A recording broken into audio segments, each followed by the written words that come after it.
പ്രിയതുകാരുടെ സുഹൃത്തുക്കളെ, എൻട്രിയിലേക്ക് സ്വാഗതം. ഞാൻ രാജേഷ് സാർ. നമ്മൾ അന്താരാഷ്ട്ര സംഘടനകൾ പഠിച്ചുകൊണ്ടിരിക്കുകയായിരുന്നു. കഴിഞ്ഞ ക്ലാസ്സിൽ പ്രധാനമായും പഠിച്ചുറപ്പിച്ചത് റെഡ് ക്രോസ്, പിന്നെ IUCN, World Wide Fund for Nature. ശരിയല്ലേ? യെസ്. നമ്മൾ ഇന്നേ ദിവസം പഠിക്കുന്നത് ആഫ്രിക്കൻ യൂണിയനെ കുറിച്ച്. ആഫ്രിക്കൻ യൂണിയനെ കുറിച്ച് PSC പ്രാധാന്യത്തോടു കൂടി ചോദിക്കാറുണ്ട്.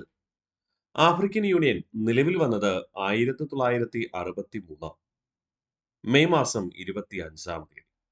മെയ് മാസം 25-ാം തീയതിയാണ്. ഓക്കെ അല്ലേ? ആദ്യ പേര് ഓർഗനൈസേഷൻ ഓഫ് ആഫ്രിക്കൻ യൂണിറ്റി എന്നായിരുന്നു. എന്തായിരുന്നു പേര്? Organization of African unity. African union നിലവിൽ വന്നത് 1963 മെയ് 25 രൂപീകരിച്ച സമയത്ത് അത് അറിയപ്പെട്ടത് അല്ലെങ്കിൽ ആദ്യ പേര് Organization of African unity. African union എന്ന പേരിൽ ആ സംഘടനയെ പുനഃസംഘടിപ്പിക്കാൻ തീരുമാനിച്ചത് 1999 സിർത്ത് പ്രഖ്യാപനത്തിലൂടെ. ഓക്കെ, സിർത്ത് പ്രഖ്യാപനത്തിലൂടെ ആഫ്രിക്കൻ യൂണിയൻ എന്ന് പുനഃസംഘടിപ്പിക്കാൻ തീരുമാനിച്ചു. അങ്ങനെ ആഫ്രിക്കൻ യൂണിയൻ എന്ന പുതിയ പേര് സ്വീകരിച്ചത് ഇത് വർഷം 2001. കാരണം ഈ സംഘടനയിൽ അംഗരാജ്യങ്ങളെല്ലാം പിന്തുണ വേണ്ടേ? അതുകൊണ്ട് തന്നെ പ്രഖ്യാപിച്ചത് 1999 ആ പ്രഖ്യാപനം സിർത്ത് പ്രഖ്യാപനം എന്ന് അറിയപ്പെടുന്നു. പുതിയ പേര് സ്വീകരിച്ചത്, അതായത് ആഫ്രിക്കൻ യൂണിയൻ എന്ന പേര് സ്വീകരിച്ചത് 2001. ഓക്കെ, ഇത് പ്രാബല്യത്തിൽ വന്നത്, പുതിയ പേരൊക്കെ സ്വീകരിച്ചു, അത് പ്രാബല്യത്തിൽ വന്നത്, ഔദ്യോഗികം പ്രാബല്യത്തിൽ വന്നത് 2002 ഡർബനിൽ നടന്ന സമ്മേളനത്തിൽ ആഫ്രിക്കൻ യൂണിയൻ നിലവിൽ വന്നു. പുനഃസംഘടന എന്ന വാക്ക് ഞാൻ ഉപയോഗിച്ചു. അതുകൊണ്ട് തന്നെ ആഫ്രിക്കൻ യൂണിയൻ രൂപീകരിച്ചത് എന്ന് ചോദിച്ചിട്ട് ഓപ്ഷനിൽ 2002 തരാറ്. ആഫ്രിക്കൻ യൂണിയന്റെ മുൻഗാമിയായി കണക്കാക്കുന്നത് organisation of African unity. Organisation of African unity രൂപീകരിച്ചത് 1963 മെയ് 25 എന്നും പറയും. മനസ്സിലായോ? ഒന്നുകൂടെ ഞാൻ റിവിഷൻ ചെയ്യുമ്പോൾ ഉറപ്പാക്കാം. ആഫ്രിക്കൻ യൂണിയൻ നിലവിൽ വന്നത് 1963 മെയ് 25. അതിന്റെ ആദ്യ പേര് ഓർഗനൈസേഷൻ ഓഫ് ആഫ്രിക്കൻ യൂണിറ്റി എന്നായിരുന്നു. ആഫ്രിക്കൻ യൂണിയൻ രൂപീകരിക്കാൻ തീരുമാനിച്ചു, അതായത് ഓർഗനൈസേഷൻ ഓഫ് ആഫ്രിക്കൻ യൂണിറ്റി പുനഃസംഘടിപ്പിച്ചുകൊണ്ട് ആഫ്രിക്കൻ യൂണിയനായി രൂപീകരിക്കാൻ തീരുമാനിച്ചത് 1999 സിർത്ത് പ്രഖ്യാപനത്തിലൂടെ. തുടർന്ന് പുതിയ പേര് സ്വീകരിച്ചത് 2001 പ്രാബല്യത്തിൽ വന്നത്, പുനഃസംഘടനയിലൂടെ പ്രാബല്യത്തിൽ വന്നത് 2002 ഡർബനിൽ നടന്ന സമ്മേളനത്തിൽ. അപ്പോ ആഫ്രിക്കൻ യൂണിയൻ എന്ന സംഘടന പ്രാബല്യത്തിൽ വന്നത് എന്നാണ് 2002 ഡർബൻ സമ്മേളനത്തോടു കൂടി, അല്ലെങ്കിൽ ഇത് വർഷം 2002. ആസ്ഥാനം എത്യോപ്യയിലെ ആഡിസ് അബാബെ. അംഗരാഷ്ട്രങ്ങൾ 55. അവസാന അംഗമെന്ന് പറയുന്നത് 2017 അംഗമായ മൊറോക്കോ. ആഫ്രിക്കൻ ഡെവലപ്മെന്റ് ബാങ്കിന്റെ ആസ്ഥാനം സ്ഥിതി ചെയ്യുന്നത് ഐവറി കോസ്റ്റിലെ അബിഡ്ജാനിലാണ്. ഐവറി കോസ്റ്റിലെ അബിഡ്ജാൻ എന്ന സ്ഥലത്ത്. ഒന്നുകൂടെ നമുക്ക് റിവിഷൻ ചെയ്യാം. ആഫ്രിക്കൻ യൂണിയൻ 2002 ഡർബൻ സമ്മേളനത്തോടുകൂടി നിലവിൽ വന്നു, പ്രാബല്യത്തിൽ വന്നു. ആഫ്രിക്കൻ യൂണിയന്റെ ആസ്ഥാനം ആഡിസ് അബാബെ, എത്യോപ്യയിലെ ആഡിസ് അബാബെ എന്ന സ്ഥലത്ത്. ആകെ അംഗരാജ്യങ്ങൾ എത്ര എന്ന് ചോദിച്ചു കഴിഞ്ഞാൽ 55. അവസാന അംഗം എന്ന് പറയുന്നത് മൊറോക്കോ 2017 അംഗമായി, 55ാമത് അംഗം. ആഫ്രിക്കൻ ഡെവലപ്മെന്റ് ബാങ്കിന്റെ ആസ്ഥാനം സ്ഥിതി ചെയ്യുന്നത് ഐവറി കോസ്റ്റിലെ അബിഡ്ജാനിലുമാണ്. ഒന്നുകൂടെ പൂർണ്ണ റിവിഷൻ ചെയ്താലോ? ആഫ്രിക്കൻ യൂണിയൻ നിലവിൽ വന്നത് 1963 മെയ് 25. ആദ്യ പേര് Organization of African unity. African Union രൂപീകരിക്കാൻ തീരുമാനിച്ചത് 1999 സിർത്ത് പ്രഖ്യാപനം. പുതിയ പേര് സ്വീകരിച്ചതാകട്ടെ 2001. 2002 ഡർബനിൽ നടന്ന സമ്മേളനത്തിൽ ആഫ്രിക്കൻ യൂണിയൻ ഔദ്യോഗികമായി നിലവിൽ വന്നു. ആസ്ഥാനം എത്യോപ്യയിലെ ആഡിസ് അബാബെ. അംഗങ്ങൾ 55. അവസാന അംഗം എന്ന് പറയുന്നത് മൊറോക്കോ 2017 അംഗമായി. ആഫ്രിക്കൻ ഡെവലപ്മെന്റ് ബാങ്കിന്റെ ആസ്ഥാനം സ്ഥിതി ചെയ്യുന്നത് ഐവറി കോസ്റ്റിലെ അബിഡ്ജാനുമാണ്. അടുത്ത സംഘടന ഒപെക്, OPEC. അപെക് നമ്മൾ പഠിച്ചു, ആസിയാന്റെ കീഴില് ആസിയാൻ അംഗരാജ്യങ്ങൾക്ക് സാമ്പത്തിക സഹായം നൽകുന്നതിന് വേണ്ടി രൂപീകരിച്ചത് അപെക്. ഇതെന്താ? OPEC, OPEC, organisation of petroleum exporting countries. Organisation of petroleum exporting countries, OPEC. Okay, OPEC petroleum ഉൽപ്പന്നങ്ങളുടെ വിലയും ഉൽപാദനവും നിയന്ത്രിക്കുക എന്ന ലക്ഷ്യത്തോടു കൂടി രൂപീകരിക്കപ്പെട്ട സംഘടനയാണ്, രാജ്യങ്ങളുടെ കൂട്ടായ്മയാണ് ഒപെക് എന്ന് പറയുക. അപ്പോൾ പെട്രോളിയം ഉൽപ്പാദിപ്പിക്കുന്ന രാജ്യങ്ങളുടെ കൂട്ടായ്മയായിരിക്കും അല്ലെ. നിലവിൽ വന്നത് 1960-ലായിരുന്നു. രൂപീകരിക്കാൻ കാരണമായ സമ്മേളനം ബാഗ്ദാദ് കോൺഫറൻസ് എന്ന പേരിൽ അറിയപ്പെടുന്നു. ബാഗ്ദാദ് സമ്മേളനത്തിന്റെ അടിസ്ഥാനത്തിൽ രൂപീകരിക്കപ്പെട്ടു. അല്ലെങ്കിൽ എവിടെ വെച്ച് രൂപീകരിച്ചു എന്ന് ചോദിച്ചാൽ ബാഗ്ദാദിൽ വെച്ച്. ആസ്ഥാനമായി സ്വീകരിച്ചത് ഓസ്ട്രിയയിലെ വിയന്ന. ഓസ്ട്രിയ എന്ന രാജ്യത്തെ വിയന്നയാണ് ആസ്ഥാനം. OPEC, OPEC, organisation of petroleum exporting countries. Petroleum ഉൽപ്പന്നങ്ങളുടെ വിലയും ഉൽപാദനവും നിയന്ത്രിക്കുന്നതിന് വേണ്ടി രൂപം കൊണ്ട രാജ്യങ്ങളുടെ കൂട്ടായ്മ. നിലവിൽ വന്നത് 1960 രൂപീകരിക്കാൻ കാരണമായ സമ്മേളനം നടന്നത് ബാഗ്ദാദിൽ. അത് ബാഗ്ദാദ് കോൺഫറൻസ് എന്ന പേരിൽ അറിയപ്പെടുന്നു. ഒപെക്കിന്റെ ആസ്ഥാനം ഓസ്ട്രിയയിലെ വിയന്നയാണ്. ആദ്യ ആസ്ഥാനം സ്വിറ്റ്സർലൻഡിലെ ജനീവയായിരുന്നു. അംഗരാജ്യങ്ങളുടെ എണ്ണം 15. പെട്രോൾ ഉൽപാദനത്തിൽ ഏറ്റവും മുന്നിട്ട് നിൽക്കുന്ന രാജ്യം നിലവിൽ സൗദി അറേബ്യയുമാണ്. പെട്രോൾ ഉൽപാദനത്തിൽ ഏറ്റവും മുന്നിൽ നിൽക്കുന്ന രാജ്യം എന്ന് പറയുന്നത് സൗദി അറേബ്യ. ഓർമ്മിച്ചേക്കാമോ? അപ്പൊ മറന്നു പോകരുത്. ഒപെക്കിന്റെ ആസ്ഥാനം വിയന്ന ഓസ്ട്രിയയിലാണെന്നാൽ ആദ്യ ആസ്ഥാനം എവിടെയായിരുന്നു? സ്വിറ്റ്സർലൻഡിലെ ജനീവയിലായിരുന്നു. അംഗരാജ്യങ്ങൾ 15. പെട്രോൾ ഉൽപാദനത്തിൽ ഏറ്റവും മുന്നിട്ട് നിൽക്കുന്ന രാജ്യം എന്ന് പറയുന്നത് സൗദി അറേബ്യ. ഒന്നുകൂടെ നമുക്ക് റിവിഷൻ ചെയ്യാം. ഒപെക്. അടുത്തൊരു സംഘടന പഠിക്കുമ്പോൾ ഡൗട്ട് ഉണ്ടാകരുത്. അതുകൊണ്ടാണ് ഈ സംഘടന പഠിച്ചതിന് ശേഷം മാത്രം ഞാൻ അറബ് ലീഗിലേക്ക് പോകുന്നത് കേട്ടോ. കാരണം ചിലപ്പോൾ അറബ് ലീഗ് പഠിക്കുമ്പോൾ ആ പെട്രോൾ ഉൽപാദകരുടെ കൂട്ടായ്മ ചിലപ്പോൾ വിചാരിച്ചേക്കും. എനിക്കും ചാൻസ് ഇല്ല എങ്കിലും പോട്ടെ. അപ്പോൾ OPEC, OPEC, organisation of petroleum exporting countries. Petroleum ഉൽപ്പന്നങ്ങളുടെ വിലയും ഉൽപാദനവും നിയന്ത്രിക്കുന്നതിന് വേണ്ടി രൂപീകരിക്കപ്പെട്ടത്. നിലവിൽ വന്നത് 1960 ബാഗ്ദാദ് സമ്മേളനത്തിലൂടെ. ആസ്ഥാനം സ്ഥിതി ചെയ്യുന്നത് ഓസ്ട്രേലിയ വിയന്നയിലാണ്. എന്നാൽ ആദ്യ തലസ്ഥാനം എവിടെയായിരുന്നു? സ്വിറ്റ്സർലൻഡിലെ ജനീവയായിരുന്നു. നിലവിൽ അംഗരാജ്യങ്ങളുടെ എണ്ണം 15. പെട്രോൾ ഉൽപാദനത്തിൽ ഏറ്റവും മുന്നിട്ട് നിൽക്കുന്ന രാജ്യം സൗദി അറേബ്യയും. അടുത്ത പറയുന്നു അറബ് ലീഗ്. തെക്ക് പടിഞ്ഞാറൻ ഏഷ്യയിലെയും വടക്ക് കിഴക്കൻ ആഫ്രിക്കയിലെയും അറബ് രാജ്യങ്ങളുടെ കൂട്ടായ്മയാണ് അറബ് ലീഗ് എന്ന പേരിൽ അറിയപ്പെടുക. തെക്ക് പടിഞ്ഞാറൻ ഏഷ്യയിലെയും വടക്ക് കിഴക്കൻ ആഫ്രിക്കയിലെയും അറബ് രാജ്യങ്ങളുടെ കൂട്ടായ്മയാണ് അറബ് ലീഗ്. അറബ് ലീഗ് രൂപീകരിക്കപ്പെടുന്നത് 1945 മാർച്ച് 22-ന്. അംഗസംഖ്യ 22 ആസ്ഥാനം സ്ഥിതി ചെയ്യുന്നത് ആഫ്രിക്ക വൻകരയിലെ ഈജിപ്തിലെ കെയ്റോയിലാണ്. ഓക്കെ. അപ്പോ അറബ് ലീഗ് എന്ന് പറയുമ്പോൾ ഓർമ്മിക്കുക, എന്താണ് അറബ് ലീഗ്? തെക്ക് പടിഞ്ഞാറൻ ഏഷ്യയിലെയും കൂടാതെ വടക്ക് കിഴക്കൻ ആഫ്രിക്കയിലെയും അറബ് രാജ്യങ്ങളുടെ കൂട്ടായ്മയാണ് അറബ് ലീഗ് എന്നറിയപ്പെടുക. രൂപീകരിക്കപ്പെട്ടത് 1945 മാർച്ച് 22-ന്. അംഗസംഖ്യ 22. ആസ്ഥാനം സ്ഥിതി ചെയ്യുന്നത് ഈജിപ്തിലെ കെയ്റോയിലാണ്. ഒന്നുകൂടെ നമുക്ക് റിവിഷൻ ചെയ്ത് ഉറപ്പിച്ചാലോ? അപ്പോൾ നമ്മൾ ഇന്നേ ദിവസം ആഫ്രിക്കൻ യൂണിയനും ഒപെക്കും അറബ് ലീഗും പഠിച്ചു. ഇനി 3 കൂടെ പഠിക്കാനുണ്ട്. അപ്പോൾ ഈ 3 ഇപ്പൊ പഠിച്ച ഈ 3 ഒന്ന് റിവിഷൻ ചെയ്തിട്ട് നമുക്ക് മുന്നോട്ട്. ഓക്കെ അല്ലേ? ആഫ്രിക്കൻ യൂണിയൻ നിലവിൽ വന്നത് 1963 മെയ് 25. ആദ്യ പേര് Organization of African union. African union എന്ന പേരിൽ പുനഃസംഘടിപ്പിക്കാൻ തീരുമാനിച്ച പ്രഖ്യാപനം സിർത്ത് പ്രഖ്യാപനം എന്നറിയപ്പെട്ടു 1999. ആഫ്രിക്കൻ യൂണിയൻ എന്ന പേര് സ്വീകരിച്ച 2001-ലും ആഫ്രിക്കൻ യൂണിയൻ എന്ന പേര് സ്വീകരിച്ചുകൊണ്ട് സംഘടന യാഥാർത്ഥ്യമായത് 2002 ഡർബനിൽ നടന്ന സമ്മേളനത്തിൽ ആഫ്രിക്കൻ യൂണിയൻ നിലവിൽ വന്നു. ആസ്ഥാനം എത്യോപ്യയിലെ ആഡിസ് അബാബെ. അംഗരാജ്യങ്ങൾ 55. അവസാന അംഗം എന്ന് പറയുന്നത് 2017 മൊറോക്കോ ആയിരുന്നു. ആഫ്രിക്കൻ ഡെവലപ്മെന്റ് ബാങ്കിന്റെ ആസ്ഥാനം സ്ഥിതി ചെയ്യുന്നത് Ivory കോസ്റ്റിലെ അബുജാനാണ്. OPEC, OPEC, organisation of petroleum exporting countries. Petroleum ഉൽപ്പന്നങ്ങളുടെ വിലയും ഉൽപാദനവും നിയന്ത്രിക്കുന്നതിന് വേണ്ടിയിട്ട് നിലവിൽ വന്നത് അല്ലെങ്കിൽ രൂപീകരിക്കപ്പെട്ടത് 1960 ബാഗ്ദാദ് സമ്മേളനത്തിന്റെ തീരുമാനമനുസരിച്ച്. ആസ്ഥാനം സ്ഥിതി ചെയ്യുന്നത് ഓസ്ട്രേലിയ വിയന്നയിലായിരുന്നു. എന്നാൽ ആദ്യ തലസ്ഥാനം എവിടെയായിരുന്നു? സ്വിറ്റ്സർലൻഡിലെ ജനീവയിൽ. നിലവിൽ അംഗരാജ്യങ്ങൾ 15. പെട്രോൾ ഉൽപാദനത്തിൽ ഏറ്റവും മുന്നിൽ നിൽക്കുന്ന രാജ്യം എന്ന് പറയുന്നത് സൗദി അറേബ്യ. അടുത്ത പറയുന്നു അറബ് ലീഗ്. തെക്ക് പടിഞ്ഞാറൻ ഏഷ്യയിലെയും വടക്ക് കിഴക്കൻ ആഫ്രിക്കയിലെയും അറബ് രാജ്യങ്ങളുടെ കൂട്ടായ്മയാണ് അറബ് ലീഗ്. രൂപീകരിച്ചത് 1945 മാർച്ച് 22-ന്. അംഗസംഖ്യ 22. ആസ്ഥാനം സ്ഥിതി ചെയ്യുന്നത് ഈജിപ്തിലെ കെയ്റോ. അടുത്ത് പറയുന്നു ബിംസ്റ്റെക്. പൂർണ്ണമായ പേര് Bay of Bengal Initiative for Multi Sectoral Technical and Economic corporation.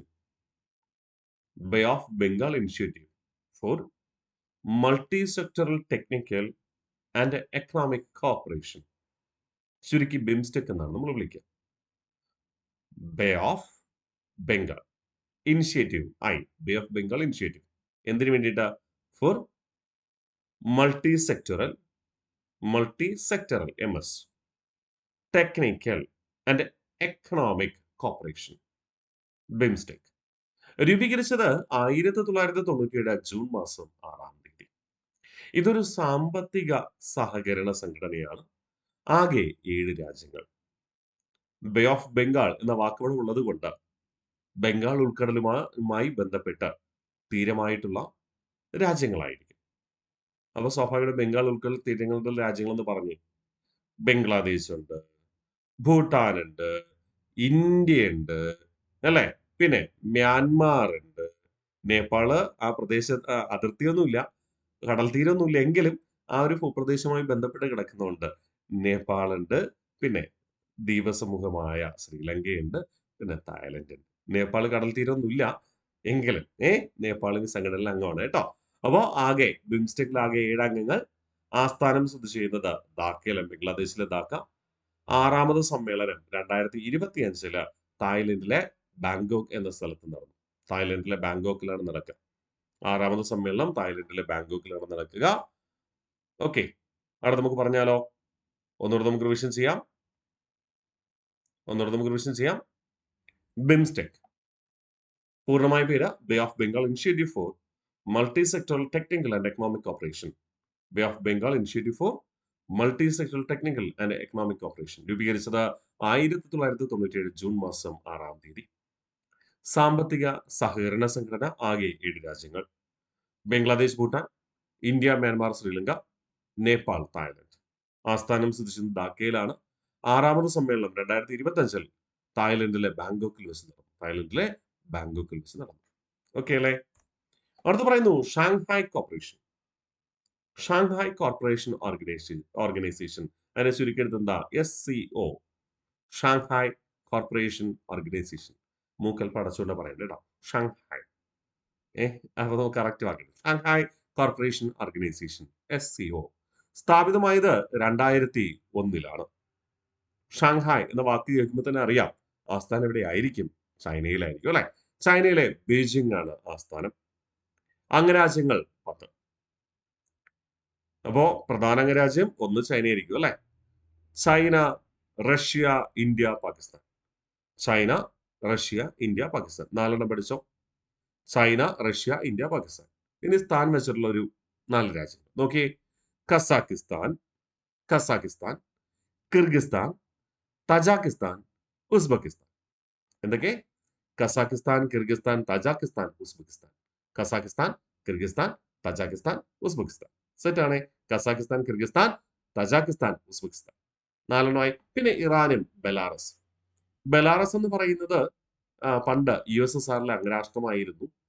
നമ്മൾ വെളുത്ത റഷ്യ എന്നാണ് ബെലാറസിനെ എളുപ്പത്തിൽ വിളിക്കുക. അതായത് വെളുത്ത റഷ്യ എന്നറിയപ്പെടുന്ന രാജ്യം ഇത് ബെലാറസ്. നമ്മൾ മലബാർ മലയാളത്തിൽ വെളുത്ത റഷ്യയാണ് ബെലാറസ് എന്ന് പറയും. അപ്പൊ പെട്ടെന്ന് കണക്ട് ചെയ്യാൻ പറ്റും. വെളുത്ത റഷ്യ എന്ന് പറഞ്ഞാൽ വെളുത്ത റഷ്യ എന്നറിയപ്പെടുന്നത് ഇതാണ് ബെലാറസ് കേട്ടോ. ജസ്റ്റ് പറഞ്ഞതേ ഉള്ളൂ.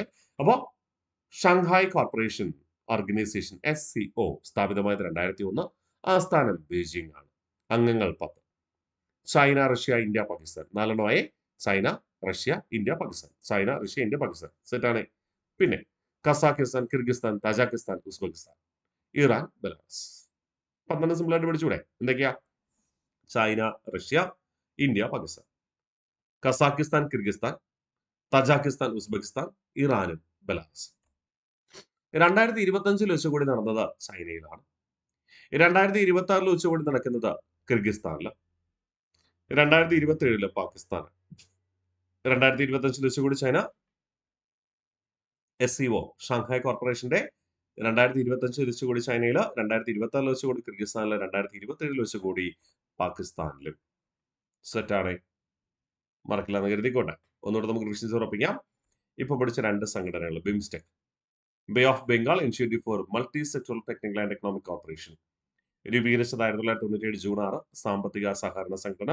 ആകെ അംഗങ്ങൾ Bangladesh, Bhutan, India, Myanmar, Sri Lanka, Nepal, Thailand എന്നിവ. ആസ്ഥാനം സ്ഥിതിച്ചത് ധാക്കയിൽ. ആറാമത് സമ്മേളനം 2025 തായ്ലൻഡിലെ ബാങ്കോക്കിൽ വെച്ച് നടന്നു. ഷങ്ഹായ് കോർപ്പറേഷൻ ഓർഗനൈസേഷൻ SCO സ്ഥാപിതമായത് 2001. ആസ്ഥാനം ചൈനയിലെ ബീജിംഗ് ആണ്. അംഗങ്ങൾ 10. China, Russia, India, Pakistan, Kazakhstan, Kyrgyzstan, Tajikistan, Uzbekistan, പിന്നെ ഇറാനും ബെലാറസ്. 2025 ഷാങ്ഹായ് കോർപ്പറേഷന്റെ ഉച്ചകോടി ചൈനയിൽ. 2026 ഷാങ്ഹായ് കോർപ്പറേഷന്റെ ഉച്ചകോടി കിർഗിസ്ഥാനിൽ. 2027 ഷാങ്ഹായ് കോർപ്പറേഷന്റെ ഉച്ചകോടി സ്ഥിതി ചെയ്യുന്നു എവിടെയാണ്? പാകിസ്ഥാനിൽ വെച്ച് നടക്കും. ഓക്കെ അല്ലേ? ഇനി അടുത്ത് നമ്മൾ പഠിക്കാൻ പോകുന്നത് ഒരു പ്രധാനപ്പെട്ട ഇന്ത്യ കൂടെ അംഗമായിട്ടുള്ള ഒരു സംഘടനയെ കുറിച്ചാണ്. ആസിയാൻ. ആസിയാൻ ചുരുക്കെഴുത്താണ് ആസിയാൻ. പൂർണ്ണമായ പേര് Association of South East Asian Nations. South East Asian Nations. Asia വൻകരയുടെ തെക്ക് കിഴക്ക് ഭാഗത്തുള്ള രാജ്യങ്ങളുടെ കൂട്ടായ്മ. ഇതൊരു സാമ്പത്തിക സഖ്യമാണ്, സൈനിക സഖ്യമല്ല. അതുകൊണ്ടാണ് നമ്മൾ സാമ്പത്തിക സഖ്യം എന്നെടുത്ത് പറയുന്നത്. കാരണം നാറ്റോയും സീറ്റും ഒക്കെ സാമ്പത്തിക സഖ്യങ്ങളല്ല, മറിച്ച് സൈനിക സഖ്യങ്ങളാണ്. ഇത് ആസിയാനൊക്കെ സാമ്പത്തിക സഖ്യങ്ങളാണ് കേട്ടോ. രൂപീകരിച്ചത് 1967 ഓഗസ്റ്റ് 8. അതിന് കാരണമായതായിരുന്നു ബാങ്കോക്ക് പ്രഖ്യാപനം. അപ്പോ ആസിയാൻ എന്ന സംഘടന രൂപീകരിക്കപ്പെട്ടത് 1967 ഓഗസ്റ്റ് 8 ഏത് പ്രഖ്യാപനത്തിന്റെ അടിസ്ഥാനത്തിലാ? ബാങ്കോക്ക് പ്രഖ്യാപനത്തിന്റെ അടിസ്ഥാനത്തിൽ. ആദ്യ സമ്മേളനം നടന്നത് ഇന്തോനേഷ്യയിലെ ബാലിയിൽ വെച്ച് 1976. അയ്യോ, അത്രയും ലേറ്റ് ആയിപ്പോയി അല്ലേ? അതെ, 9 വർഷം കഴിഞ്ഞിട്ട് കേട്ടോ. അപ്പൊ ആസിയാൻ രൂപീകരിച്ചത് 1967 ഓഗസ്റ്റ് മാസം 8. അതിന് കാരണമായ പ്രഖ്യാപനം ബാങ്കോക്ക് പ്രഖ്യാപനമായിരുന്നു. ആദ്യ സമ്മേളനം നടത്തപ്പെട്ടത് ഇന്തോനേഷ്യയിലെ ബാലിയിൽ വെച്ച് 1976. ആസ്ഥാനം ഇന്തോനേഷ്യയിലെ ജക്കാർത്ത എന്ന സ്ഥലത്താണ്. ആകെ 11 അംഗങ്ങൾ. ഏറ്റവും അവസാനം അംഗമായ രാജ്യം എന്ന് പറയുന്നത് കിഴക്കൻ തിമൂർ ആണ്. ഏറ്റവും അവസാന അംഗമായ രാജ്യം എന്ന് പറയുന്നതാണ് കിഴക്കൻ തിമൂർ ആണ്. ഓക്കെ അല്ലേ? ആകെ അംഗരാജ്യങ്ങൾ 11, അവസാന അംഗം എന്ന് പറയുന്നത് കിഴക്കൻ തിമൂർ ആണ്. അതുകൊണ്ട് നമുക്ക് റിവിഷൻ ചെയ്യാം. ASEAN, association of South East Asian Nations. ഇതൊരു സാമ്പത്തിക സഖ്യമാണ്. രൂപീകരിച്ചത് 1967 ഓഗസ്റ്റ് മാസം 8 ബാങ്കോക്ക് പ്രഖ്യാപനം അനുസരിച്ച്. ആദ്യ സമ്മേളനം നടന്നത് ഇന്തോനേഷ്യയിലെ ബാലിയിൽ വെച്ച് 1976. സ്ഥിര ആസ്ഥാനം സ്ഥിതിചെയ്യുന്നത് ഇന്തോനേഷ്യയിലെ ജക്കാർത്തയിൽ. ആകെ അംഗരാജ്യങ്ങളുടെ എണ്ണം 11. അവസാനം അംഗമായ രാജ്യം കിഴക്കൻ തിമൂറുമാണ്. അടുത്ത് പറയുന്നു ആപ്തവാക്യം. One vision, one identity, one community. ആസിയാന്റെ ആപ്തവാക്യം one vision, one identity, one community. ASEAN പ്രാദേശിക ഫോറം നിലവിൽ വന്നത് 1994. ആസിയാൻ ചാർട്ടർ നിലവിൽ വന്നത് 2008 ഡിസംബർ 15. ഒന്നുകൂടെ പറയാം. ആസിയാന്റെ ആപ്തവാക്യം എന്ന് പറയുന്നത് one vision, one identity, one community. ASEAN പ്രാദേശിക ഫോറം നിലവിൽ വന്നത് 1994. പ്രാദേശിക ഫോറം നിലവിൽ വന്നത് 1996. ഓക്കെ അല്ലേ? സോറി, 94. ആസിയാൻ ചാർട്ടർ നിലവിൽ വന്നത് 2008 ഡിസംബർ 15. ആസിയാന്റെ ദേശീയ ഗാനം ദി ആസിയാൻ വേ എന്നാണ് അറിയപ്പെടുക. ആസിയാന്റെ ദേശീയ ഗാനം എന്താണ്? ദി ആസിയാൻ വേ. 2025 ഉച്ചകോടി മലേഷ്യയിലെ കൊലാലംപൂരിൽ വെച്ച് നടന്നു. 2026 ഉച്ചകോടി നടക്കുന്നത് ഫിലിപ്പീൻസിലും. ആസിയാൻ പ്രാദേശിക ഫോറം നിലവിൽ വന്നത് 1994. ആസിയാൻ ചാർട്ടർ നിലവിൽ വന്നത് 2008 ഡിസംബർ 5. ആസിയാന്റെ ദേശീയ ഗാനം അറിയപ്പെടുന്നത് ദി ആസിയാൻ വേ എന്നാണ്. ദി ആസിയാൻ വേ എന്നാണ്. 2025 ആസിയാന്റെ ഉച്ചകോടി നടന്നത് മലേഷ്യയിലെ കൊലാലംപൂരിൽ. 2026 ഉച്ചകോടി നടക്കാൻ പോകുന്നത് ഫിലിപ്പീൻസിൽ വെച്ച്. ആസിയാൻ എന്ന സംഘടനയില് നിരീക്ഷക പദവിയുള്ള രാജ്യമാണ് ഇന്ത്യ. ആസിയാൻ ഇന്ത്യ സ്വതന്ത്ര വ്യാപാര കരാർ ഒപ്പുവെച്ചത് 2009 ഓഗസ്റ്റ് 13. ആ സ്വതന്ത്ര വ്യാപാര കരാർ പ്രാബല്യത്തിൽ വന്നത് 2010 ജനുവരി 1. ആസിയാൻ ഇന്ത്യ സ്വതന്ത്ര വ്യാപാര കരാർ ഒപ്പുവെച്ചത് 2009 ഓഗസ്റ്റ് 13. ആസിയാൻ ഇന്ത്യ സ്വതന്ത്ര വ്യാപാര കരാർ നിലവിൽ വന്നത് 2010 ജനുവരി 1 മുതൽ. ഓക്കെ അല്ലേ? ആസിയാനില് നിരീക്ഷണ പദവിയുള്ള രാജ്യമാണ് ഇന്ത്യ. ആസിയാൻ ഇന്ത്യ സ്വതന്ത്ര വ്യാപാര കരാർ ഒപ്പുവെച്ചത് 2009 ഓഗസ്റ്റ് 13. ആസിയാൻ ഇന്ത്യ സ്വതന്ത്ര വ്യാപാര കരാർ നിലവിൽ വന്നതാകട്ടെ 2010 ജനുവരി 1. ഒന്നുകൂടെ റിവിഷൻ ചെയ്ത് ഉറപ്പിച്ചാലോ? ആസിയാൻ പൂർണ്ണമായ പേര് Association of South East Asian Nations. ഇതൊരു സാമ്പത്തിക സഖ്യമാണ്. രൂപീകരിച്ചത് 1967 ഓഗസ്റ്റ് 8. ബാങ്കോക്ക് പ്രഖ്യാപനത്തിന്റെ അടിസ്ഥാനത്തിൽ. ആദ്യ സമ്മേളനം നടന്നത് ഇന്തോനേഷ്യയിലെ ബാലിയിൽ വെച്ച് 1976. ആസ്ഥാനം ഇന്തോനേഷ്യയിലെ ജക്കാർത്തയാണ്. ആകെ 11 രാജ്യങ്ങൾ. അവസാനം അംഗമായത് കിഴക്കൻ തിമൂറാണ്. ആപ്തവാക്യം one vision, one identity and one community. ASEAN പ്രാദേശിക ഫോറം നിലവിൽ വന്നത് 1994. ആസിയാൻ ചാർട്ടർ അതായത് അടിസ്ഥാന നിയമാവലി നിലവിൽ വന്നത് 2008 ഡിസംബർ 15. ആസിയാന്റെ ദേശീയ ഗാനം ദി ആസിയാൻ വേ. 2025 ആസിയാൻ ഉച്ചകോടി മലേഷ്യയിലെ കോലാലംപൂരിൽ വെച്ച് നടന്നു. 2026 ഉച്ചകോടി ഫിലിപ്പീൻസിൽ വെച്ച് നടക്കും. ആസിയാനിൽ നിരീക്ഷണ പദവിയുള്ള രാജ്യമാണ് ഇന്ത്യ. ഇന്ത്യ ആസിയാൻ സ്വതന്ത്ര വ്യാപാര കരാർ ഒപ്പുവെച്ചത് 2009 ഓഗസ്റ്റ് 13. അത് പ്രാബല്യത്തിൽ വന്നത് 2010 ജനുവരി 1. അപ്പോ ഈ ഒരു ക്ലാസ്സിലൂടെ നമ്മൾ പ്രധാനമായും പഠിച്ചുറപ്പിച്ചത് ഏതൊക്കെ സംഘടനകളാണ്? ആഫ്രിക്കൻ യൂണിയൻ പഠിച്ചു, ഒപെക് പെട്രോളിയം എക്സ്പോർട്ടിംഗ് കൺട്രീസ്, പിന്നെ അറബ് ലീഗ് പഠിച്ചു, ബിംസ്റ്റെക് എന്ന പ്രസ്ഥാനം പഠിച്ചു, ഷാങ്ഹായ് കോർപ്പറേഷൻ പഠിച്ചു, പിന്നെ ആസിയാൻ എന്ന സംഘടന. ഇത്രയും പൂർണ്ണമായിട്ട് നമുക്കൊന്ന് റിവിഷൻ ചെയ്ത് ഇന്നത്തെ ക്ലാസ് നമുക്ക് പൂർണ്ണമായും അവസാനിപ്പിക്കാനായിട്ട് ശ്രമിക്കാം. ഓക്കെ, ആഫ്രിക്കൻ യൂണിയൻ തുടങ്ങിയാലോ? ആഫ്രിക്കൻ യൂണിയൻ നിലവിൽ വന്നത് 1963 മെയ് 25 തീയതി. ആദ്യ പേര് Organization of African union. African Union രൂപീകരിക്കാൻ തീരുമാനിച്ചത് 1999 സിർത്ത പ്രഖ്യാപനത്തിലൂടെ. അങ്ങനെ പുതിയ പേര് ആഫ്രിക്കൻ യൂണിയൻ എന്ന പേര് സ്വീകരിച്ചത് 2001. അത് പ്രാബല്യത്തിൽ വന്നത് നിലവിൽ വന്നത് 2002 ഡർബനിൽ നടന്ന സമ്മേളനത്തിൽ വെച്ച്. ആസ്ഥാനം സ്ഥിതി ചെയ്യുന്നത് എത്യോപ്യയിലെ ആഡിസ് അബാബെ. ആകെ അംഗരാജ്യങ്ങൾ 55. അവസാന അംഗം എന്ന് പറയുന്നത് 2017 അംഗമായ മൊറോക്കോ. ആഫ്രിക്കൻ ഡെവലപ്മെന്റ് ബാങ്കിന്റെ ആസ്ഥാനം സ്ഥിതി ചെയ്യുന്നത് Ivory കോസ്റ്റിലെ അബുജാനാണ്. OPEC OPEC organisation of petroleum exporting countries petroleum ഉൽപ്പന്നങ്ങളുടെ വിലയും ഉൽപാദനവും നിയന്ത്രിക്കുന്നതിന് നിലവിൽ വന്നു 1960. ബാഗ്ദാദ് സമ്മേളനത്തിന്റെ തീരുമാനത്തിന്റെ അടിസ്ഥാനത്തിൽ, അതായത് ബാഗ്ദാദ് കോൺഫറൻസ്. ആസ്ഥാനം നിലവിൽ സ്ഥിതി ചെയ്യുന്നത് ഓസ്ട്രേലിയയിലെ വിയന്ന എന്ന ഭൂപ്രദേശം. എന്നാൽ ആദ്യ ആസ്ഥാനം എന്ന് പറയുന്നത് സ്വിറ്റ്സർലൻഡിലെ ജനീവയായിരുന്നു. അംഗരാജ്യങ്ങൾ 15. പെട്രോളിയം ഉൽപാദനത്തിൽ ഏറ്റവും മുന്നിട്ട് നിൽക്കുന്ന രാജ്യം സൗദി അറേബ്യയുമാണ്. പിന്നെ അറബ് ലീഗിനെ കുറിച്ച്. തെക്ക് പടിഞ്ഞാറൻ ഏഷ്യയിലെയും വടക്ക് കിഴക്കൻ ആഫ്രിക്കയിലെയും അറബ് രാജ്യങ്ങളുടെ കൂട്ടായ്മയാണ് അറബ് ലീഗ്. രൂപീകരിച്ചത് 1945 മാർച്ച് 22. ആകെ അംഗരാജ്യങ്ങൾ 22.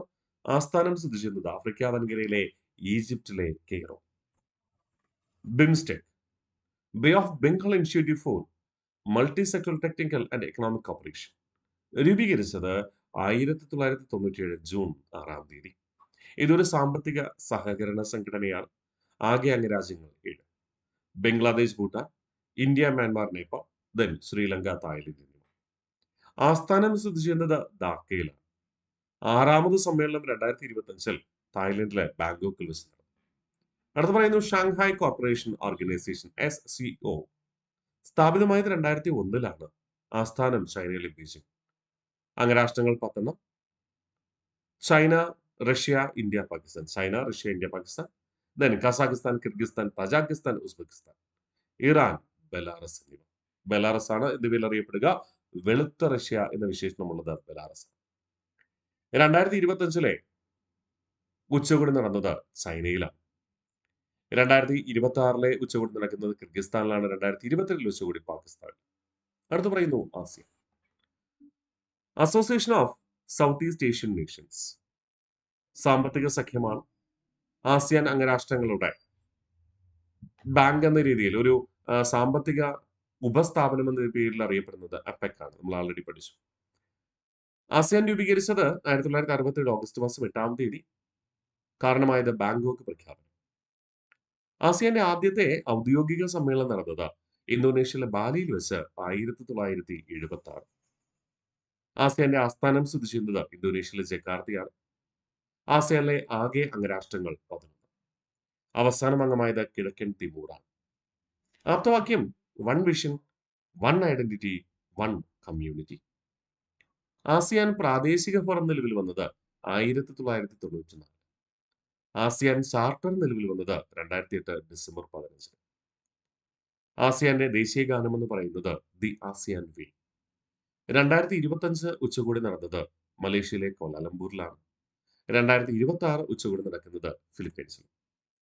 ആസിയാനിൽ നിരീക്ഷണ പദവിയുള്ള രാജ്യമാണ് ഇന്ത്യ. ആസിയാൻ ഇന്ത്യ സ്വതന്ത്ര വ്യാപാര കരാർ ഒപ്പുവെച്ചത് 2009 ഓഗസ്റ്റ് 13നും പ്രസ്തുത കരാർ പ്രാബല്യത്തിൽ വന്നത് 2010 ജനുവരി മാസം 1-ാം തീയതിയും. ഓക്കെ അല്ലേ? ഇത്രയും സെറ്റാണെന്ന് കരുതട്ടെ. അപ്പോൾ ഇത്രയും കൃത്യമായി പഠിച്ചു വരിക. അടുത്ത ക്ലാസ്സിൽ മറ്റു ചില സംഘടനകളുമായി നമ്മൾ എത്തിച്ചേരും. നിങ്ങൾക്കേറെ പരിചിതമുള്ള യൂറോപ്യൻ യൂണിയനും സാർക്കും ഒക്കെയാണ് നമ്മൾ അടുത്ത ക്ലാസ്സിൽ പഠിക്കുക. Okay, yes. അപ്പോൾ ഇത്രയും കൃത്യമായി പഠിച്ചുറപ്പിച്ച് മുന്നോട്ട് പോകാം. അടുത്ത ക്ലാസ്സിൽ കാണാം.